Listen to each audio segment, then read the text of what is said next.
corazón. Levanto mis manos a ti, Señor. Este pasaje bíblico habla de un milagro que Dios, Jesucristo, hizo a una mujer en el día de reposo. Amén. Jesús, como nosotros sabemos, en su ministerio hizo muchos milagros. Amén, hermano. Usted sabe eso, ¿verdad? Que Jesús en su ministerio hizo muchos milagros. Jesucristo, cuando vino a la tierra, una de las prioridades de él, se podría decir, era que él quería libertar a los cautivos. Quería libertar a los cautivos de Satanás.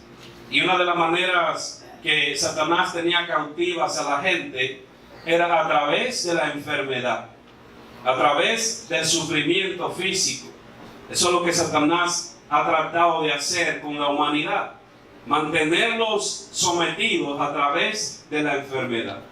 Pero Jesucristo, gracias hermano, vino a esa tierra a hacer milagros, vino a hacer aquello que nadie más podía hacer.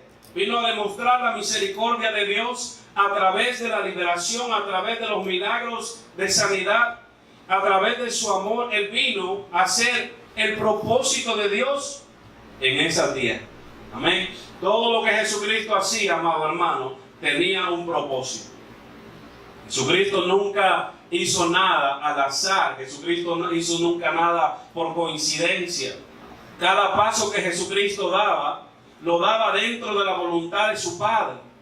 Cada palabra que Jesucristo expresaba venían directamente del Padre.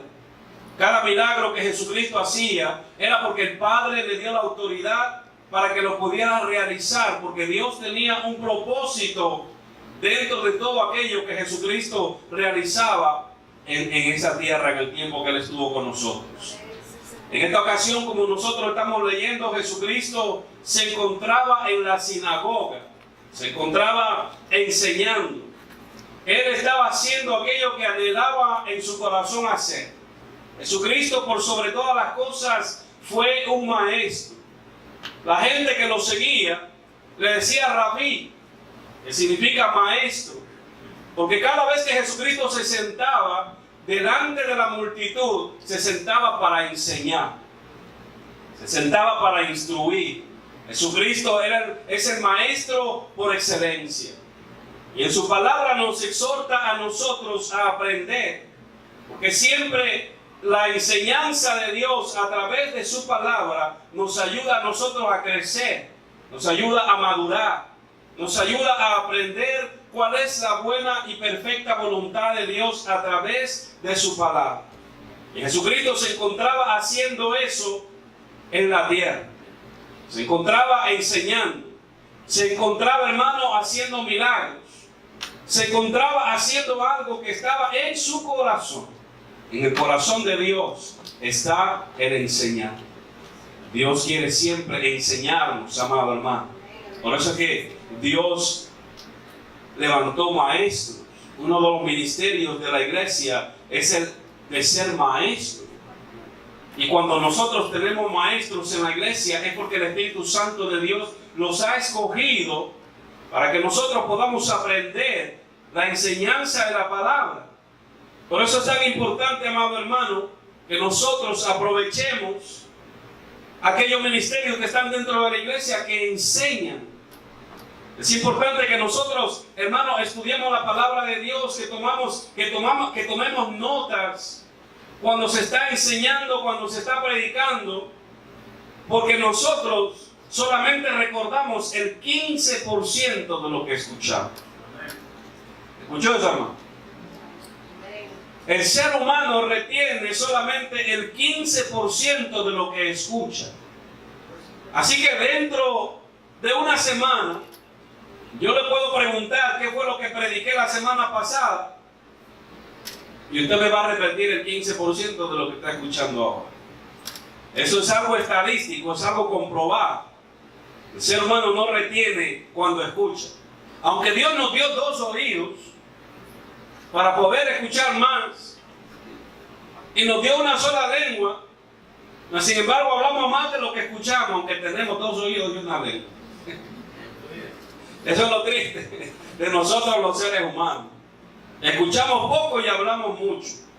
Y el Señor quiere que nosotros aprendamos, que usemos los dos oídos que Él nos ha dado para aprender y para enseñar. Y Jesucristo, dice la palabra, que estaba en la sinagoga. ¿Estaba qué? Estaba enseñando. Jesucristo estaba enseñando la palabra de Dios, estaba cumpliendo el propósito con el cual su Padre lo había enviado a esta tierra, dar a conocer al Padre, porque nadie podía conocer al Padre, nadie podía saber cuál es la voluntad de Dios a pesar de que tenían las Escrituras. Todavía no podían entender el propósito de Dios. Entonces el Padre envió a su Hijo para que nosotros podamos conocer al Padre a través de su Hijo Jesucristo. Así que Jesucristo se gozaba en enseñar, se gozaba en entrar en las sinagogas a enseñar a aquella gente que se reunía a aprender de la palabra de Dios, que tenía hambre y sed de la palabra de Dios. Porque el que viene a la casa de Dios es porque tiene hambre y sed de Dios. El que viene a la casa de Dios es porque quiere conocer a Dios, porque quiere saber cuál es la voluntad de Dios. Y en las iglesias se tiene que hablar de la palabra de Dios. No se puede hablar de otra cosa. No se puede traer, hermano, entretenimiento. Yo no quiero que usted venga a entretenerse en la iglesia. Yo no quiero que usted venga a pasar un buen rato en la iglesia. Eso lo puede usted hacer en un cine, en un club, en un partido de fútbol. Usted lo puede hacer eso, hermano, pasar un buen rato, entretenerse. Pero el propósito de Dios en la iglesia no es que usted se entretenga, es que usted aprenda la palabra de Dios, es que aprendamos la voluntad de Dios, cuál es el concepto de Dios para nuestras vidas. Y eso es lo que nosotros tenemos que hacer en la casa de Dios. Y eso es lo que Jesucristo estaba haciendo. Estaba enseñando en la sinagoga en el día de reposo, en el día que Dios había separado para que su pueblo se reuniera a adorarlo y a alabarle. Jesucristo cumplía con ese mandamiento. Del otro lado, hermanos, se encontraba esta mujer. Del otro lado de la escena se encontraba esta mujer enferma. Y la palabra de Dios nos dice a nosotros que esta mujer estaba enferma hace 18 años. Ella vivía atormentada, hermano, por esta enfermedad. Y dice la palabra de Dios claramente que ella tenía un espíritu de enfermedad. El enemigo la había atado y le había puesto en su cuerpo una enfermedad. Y este espíritu causó en su cuerpo una enfermedad que la encorvaba. Dice la Biblia que no podía enderezarse de ninguna manera. Este espíritu de enfermedad había afectado sus articulaciones, había afectado sus cartílagos, sus huesos, sus coyunturas. Las había, hermano, encorvado de una manera tan fuerte que ella de ninguna manera podía enderezarse, lo dice la palabra de Dios. Esta enfermedad, hermano, había afectado en la vida de esta mujer en todo aspecto. La enfermedad había afectado todo aspecto de la vida de esta mujer. Y todo en su vida en general, lo más mínimo, hermano, se convertía en una tarea sumamente difícil para esta mujer. Incluso el hacer las tareas del hogar era una tarea difícil.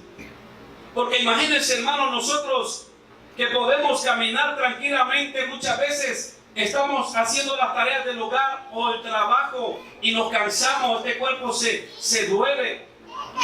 Imagínense esta hermana, esta mujer que estaba encorvada, que no podía usar todo su cuerpo de una manera normal. Todo lo que ella hacía se convertía en una tarea difícil. Cada tarea diaria, hermano, se convertía para ella en un tormento. Porque todo lo tenía que hacer encorvada. Sufría, hermano, pues no podía hacer sus tareas diarias de una manera normal. Posiblemente también, hermano, esta enfermedad afectó en esta mujer en su vida conyugal. La Biblia no nos habla de que si esta mujer llegó a casarse, pero la Biblia dice que por 18 años sufrió esta enfermedad. Es decir, hermano, que por 18 años ella no conocía lo que era una vida familiar, una vida conyugal. El enemigo le robó el gozo de tener una familia.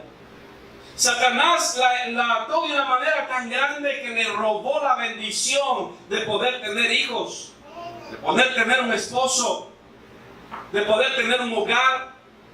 Afectó su vida la enfermedad que Satanás había puesto en esta mujer. También, hermano, esta enfermedad afectó su vida social. Posiblemente, hermano, cuando esta mujer caminaba por la calle toda encorvada, la gente la miraba con desagrado. Porque muchas veces la gente que se enfermaba, las otras personas la acusaban de que se había enfermado por pecadora o por pecador. Los acusaban de que la enfermedad le vino por el pecado. Así como acusaron a Job, sus amigos. Lo acusaban de que era un pecador y que por eso le vino la enfermedad. Posiblemente a esta mujer, hermano, cuando caminaba por la calle, tratando de hacer sus tareas diarias, tratando de vivir una vida normal, la gente la miraba con desagrado. La gente le salía del camino porque la miraban con desprecio y nadie quería tocarla. La gente se burlaba de ella. La gente, hermano, muchas personas la miraban con lástima. La enfermedad, hermano, te roba el gozo. La enfermedad te roba el deseo o la posibilidad de tener una vida normal. Y eso es lo que hizo Satanás con esta mujer.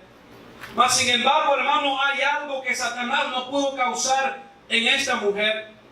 Hay algo que Satanás no le pudo robar a esta mujer. Y eso fue el amor a Dios.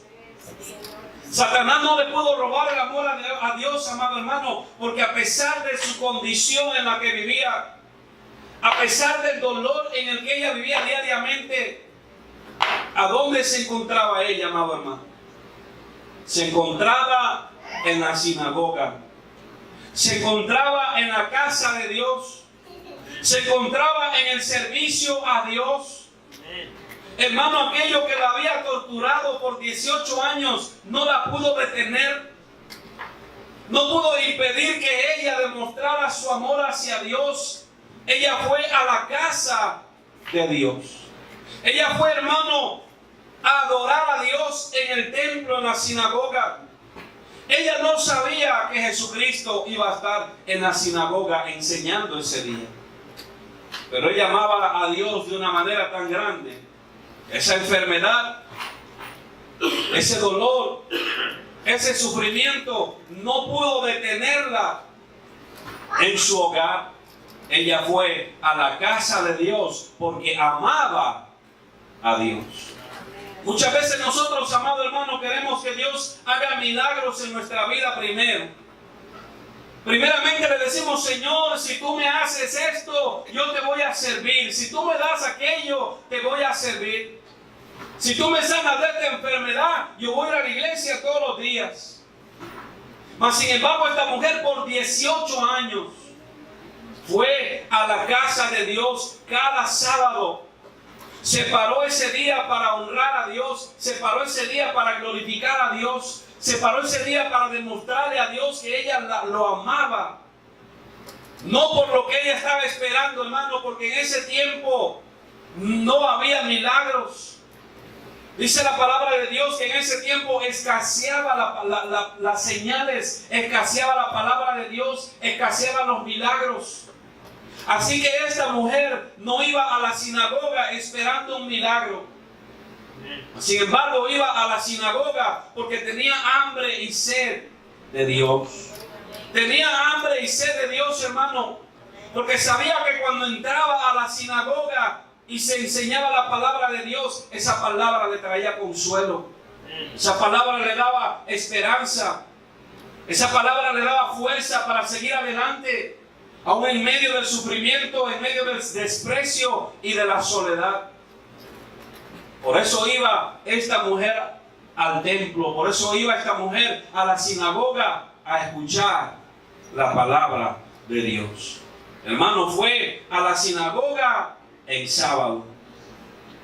Porque el sábado era el día que Dios había separado.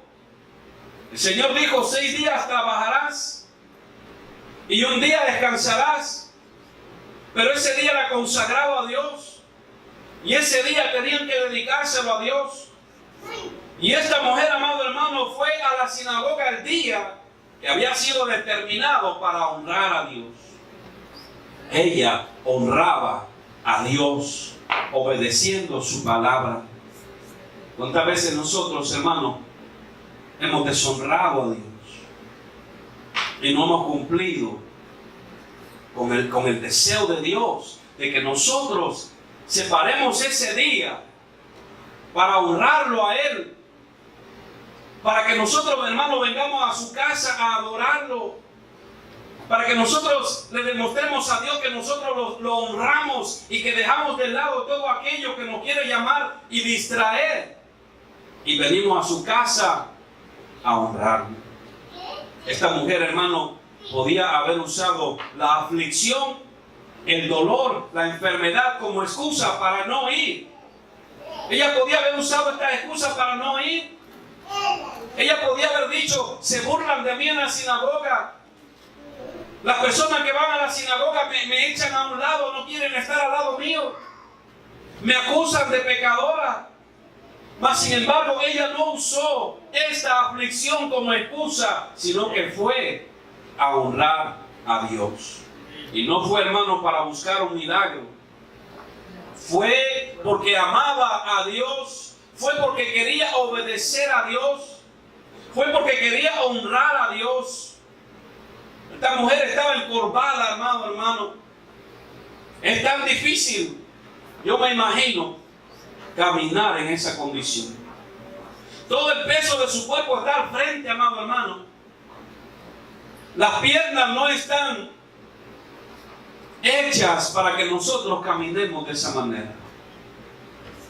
Yo me imagino, hermano, el dolor que ella sentía en sus piernas.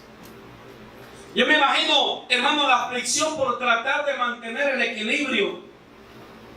Yo me imagino, hermano, el esfuerzo por tratar de mirar hacia el frente, para mirar hacia dónde estaba caminando. Mas sin embargo, ella no se detenía y llegaba a la casa de Dios. Hermano, la encorvatura es símbolo de la carga que la persona lleva sobre sí. Es símbolo, amado hermano, de aquello que te doblega, de aquello que te tortura, de aquello que te atormenta, de los problemas y de las aflicciones que están sobre tu vida y que muchas veces te impiden buscar de Dios, y muchas veces te hacen dudar de Dios, muchas veces hacen que tú cuestiones a Dios por lo que estás pasando, y muchas veces te hace que tú pienses que Dios no está contigo, que Dios te ha dejado y que Dios te ha abandonado. Y muchas veces decimos: Señor, pero ¿por qué me sucede esto? Si yo te soy fiel, si yo voy y te sirvo, si yo te adoro, Señor, si yo me he esforzado por servirte, ¿por qué todavía tengo esta carga? Pero Dios conoce el tiempo, Dios conoce el momento en que Él te va a librar de aquello que te atormenta. Lo que nosotros tenemos que hacer, hermanos, es permanecer fieles a Dios. Tenemos que seguir hacia adelante y no desmayar. Esta mujer cargó con esa enfermedad por 18 años, pero nunca se quejó. La palabra de Dios nos dice, hermano, que cuando ella vio a Jesucristo, ella corrió hacia Jesús. Ella estaba en la casa de Dios, en la sinagoga, escuchando la enseñanza. Estaba en la casa de Dios porque amaba a Dios. Muchas veces, amado hermano, nosotros estamos pasando por pruebas y por luchas y nos desanimamos. Dejamos de adorar a Dios, nos alejamos de Dios, nos quejamos contra Dios. Pero esta mujer es un ejemplo para nosotros. Tenemos que seguir adelante a pesar de la lucha. Tenemos que seguir adelante, amado hermano, a pesar de la carga, a pesar de la enfermedad, a pesar del desánimo. Tenemos que seguir adelante aunque Dios parezca que no nos ha escuchado en nuestras oraciones. Que parezca, amado hermano, que Dios ha endurecido su oído hacia nuestras oraciones. Esta mujer por 18 años sufrió esa enfermedad. Por 18 años, amado hermano, sentía el peso de esa enfermedad. Por 18 años, esta enfermedad le robaba las fuerzas, le robaba el ánimo de vivir. Hermano, le robaba aquello que tanto deseaba, vivir una vida normal. La curvatura, hermano, simboliza heridas que la vida te ha causado. Heridas, amado hermano, que a lo mejor alguien causó en tu vida. A lo mejor también simbolizan crisis que estás atravesando en tu vida o temores que tienes en tu vida, en tu familia. A lo mejor son cargas, preocupaciones. A lo mejor vives todavía arrastrando fracasos del pasado. O vives todavía cargando, hermano, y arrastrando resentimientos de algo que pasó en el pasado en tu vida. O a lo mejor todavía tienes frustraciones de lo que está sucediendo en tu vida. Posiblemente ya estás cansado. Posiblemente estás fatigado. O posiblemente, hermano, te ha disgustado o se te han desgastado ya la fuerza con tanto sufrimiento. Pero déjame decirte, hermano, aquel día en la sinagoga donde asistía esta mujer, había algo diferente. El día, amado hermano, que esta mujer fue a la sinagoga, no era el mismo maestro que estaba siempre. No era el mismo fariseo que estaba enseñando. Había ahí alguien diferente. No era igual que los otros maestros. Ese maestro que estaba ahora tenía poder. Sabía todo lo que esta mujer había sufrido. Este maestro, hermano, sentía lo que estaba sintiendo aquella mujer. Sabía el esfuerzo que ella estaba realizando. Y el versículo 12 del capítulo 13, hermano, dice: cuando Jesús la vio, amado hermano, quizás nadie a esta mujer la tenía en cuenta. Quizás nadie a esta mujer, hermano, la miraba con agrado. Quizás nadie era importante, hermano. Ella a lo mejor no era importante para nadie. Quizás, hermano, sufrió ser ignorada por su propia familia, ser ignorada por sus amigos o ser ignorada por la sociedad. Ella no era importante para nadie. Pero en ese día, amado hermano, había alguien diferente en la sinagoga. Jesucristo la vio. Jesucristo la vio, amado hermano. No creas que nuestro sufrimiento es ignorado. Cuando tú estás pasando por un problema o por una aflicción, no pienses que tu sufrimiento es ignorado por Dios. Jesucristo mira. Jesucristo no te ignora. Jesucristo sabe por lo que estás pasando, hermano. Jesucristo la tomó en cuenta. La gente que estaba en la sinagoga la tenían, hermano, hacia atrás. Las mujeres no podían estar al frente en la sinagoga. Los hombres eran los que estaban al frente. Las mujeres tenían que quedarse atrás. Mas sin embargo, Jesucristo la miró a través de la multitud, a través de la gente. Puso sus ojos en ella. Jesucristo, hermano, no ha dejado de mirarte. Jesucristo no se ha olvidado de ti. Jesucristo sabe por lo que estás pasando.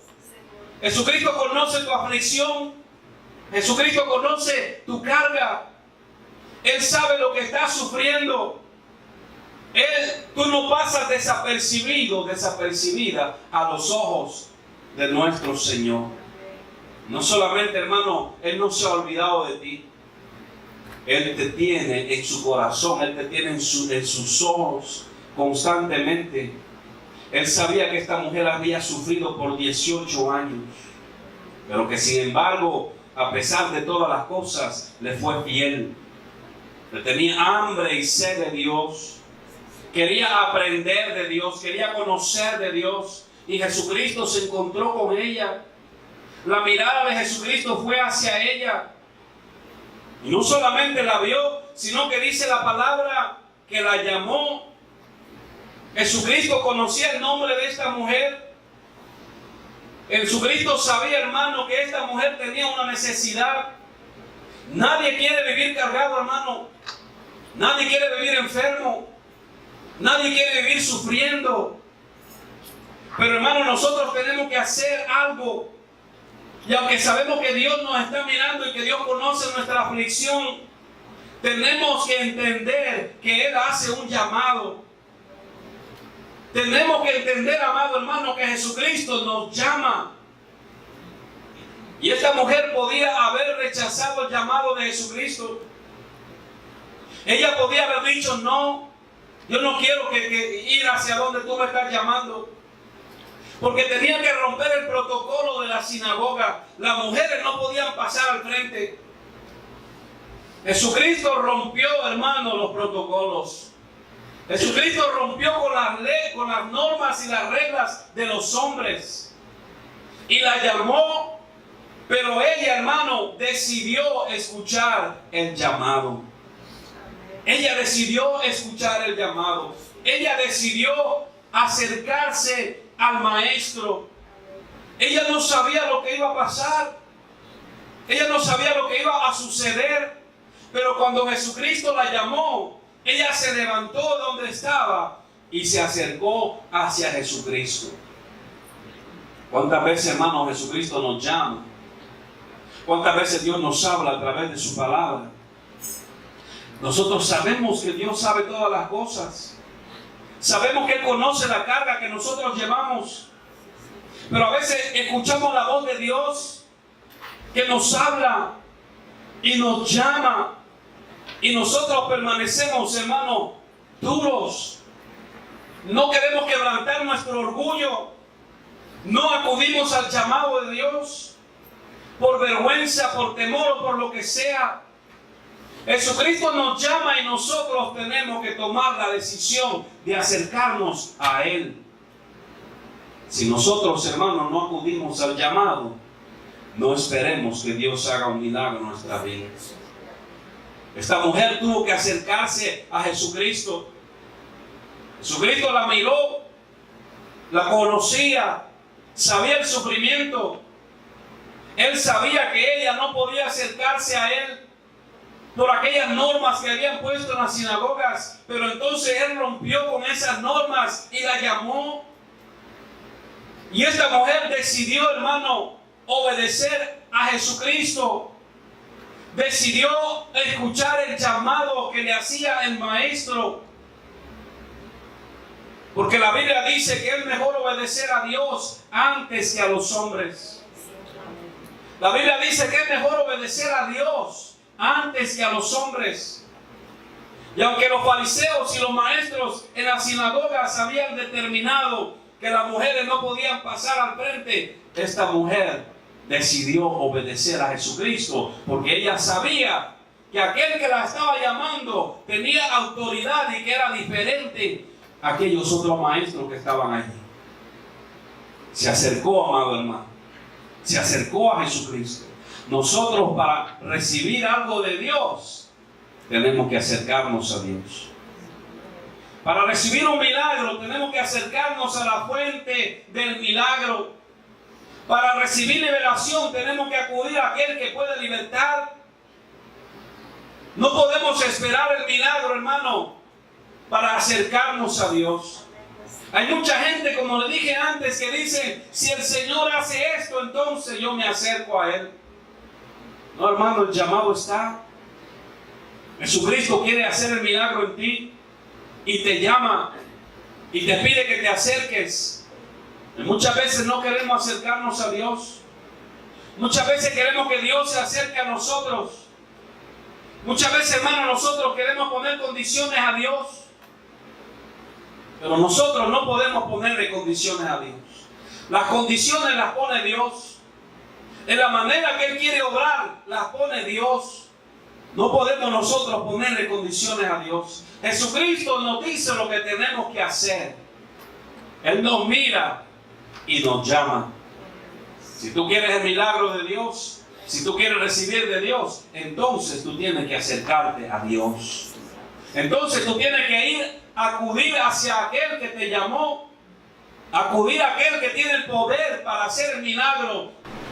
Ella fue obediente, se acercó a Jesucristo en medio de la gente. No le importó, hermano, lo que la gente estaba diciendo. No le importó que iba a romper con las reglas de la sinagoga. Se acercó hacia Jesucristo. Tenemos, hermano, que acercarnos a Jesús. Tenemos que escuchar su palabra. Tenemos que escuchar su llamado. Tenemos que escuchar su voz. Tenemos que obedecer lo que Él nos quiere decir. Lo que Él nos ha mandado a hacer. Tenemos que obedecerlo. El milagro viene por la obediencia.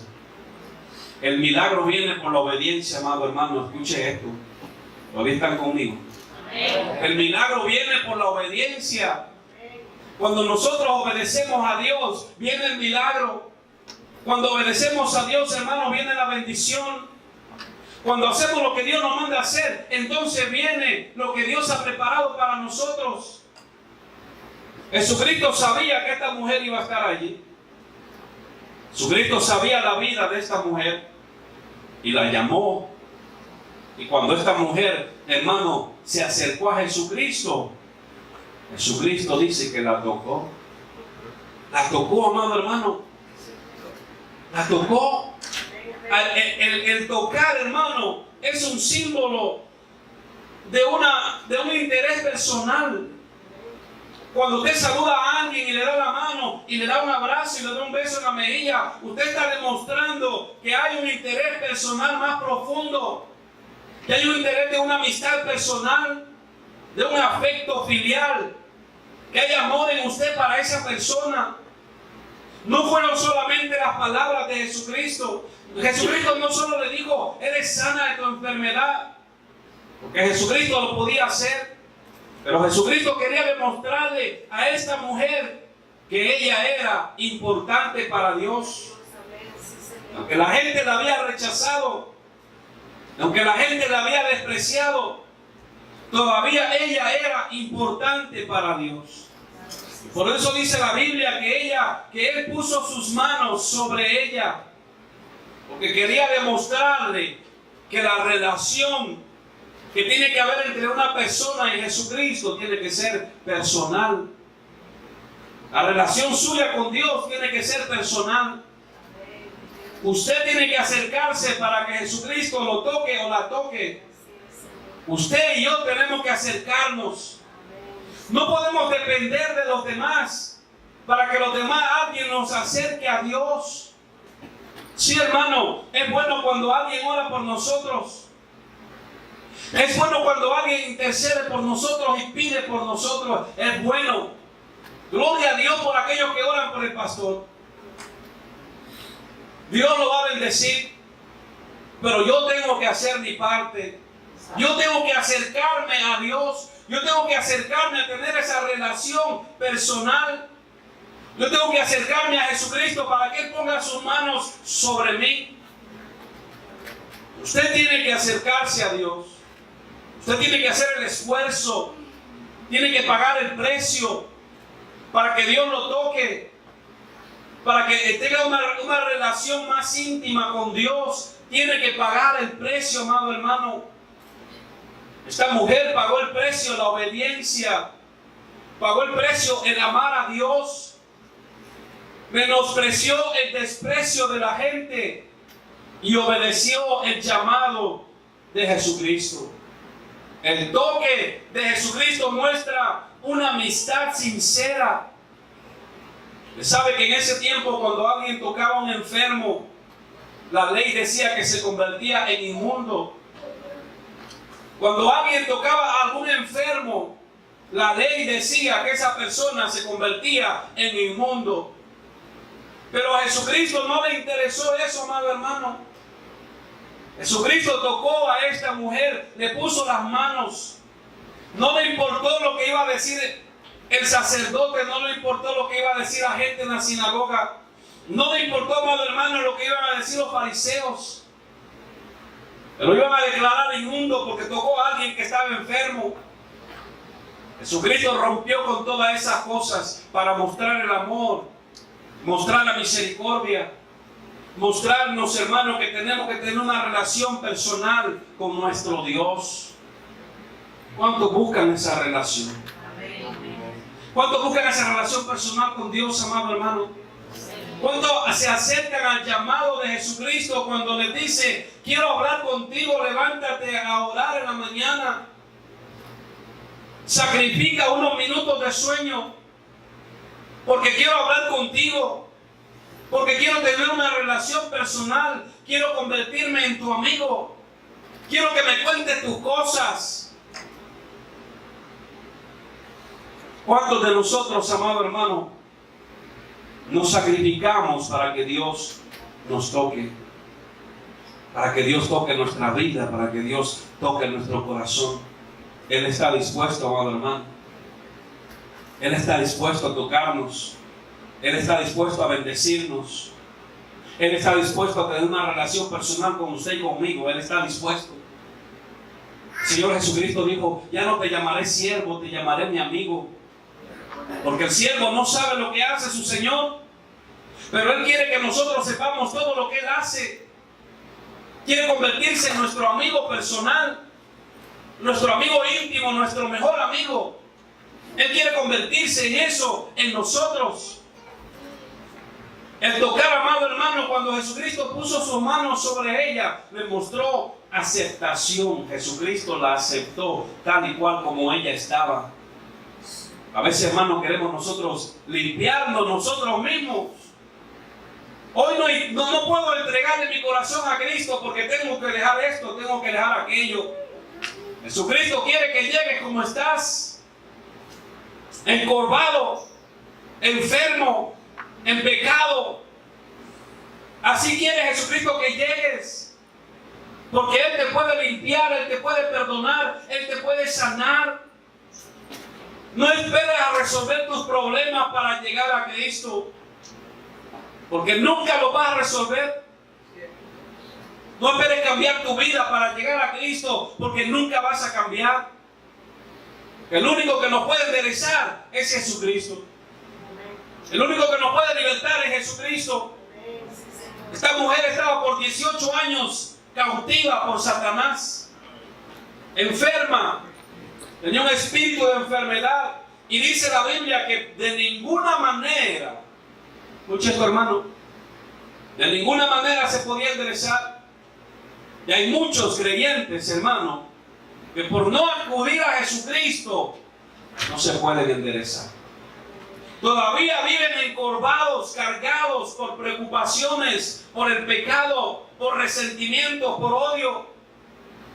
Todavía andan cargando, hermano, lo que pasó en el pasado. Y Jesucristo te dice, ven a mí, entrégame tu carga. Coge mi carga que es liviana. Y nosotros queremos seguir cargando con aquello. Y no nos acercamos a Dios para que Él nos liberte. Por 18 años, hermano, esta mujer siempre miró hacia el suelo. Siempre miró hacia el suelo. Siempre estuvo mirando hacia abajo. Nunca pudo mirar hacia arriba por 18 años. Su autoestima, amado hermano, estaba por el suelo.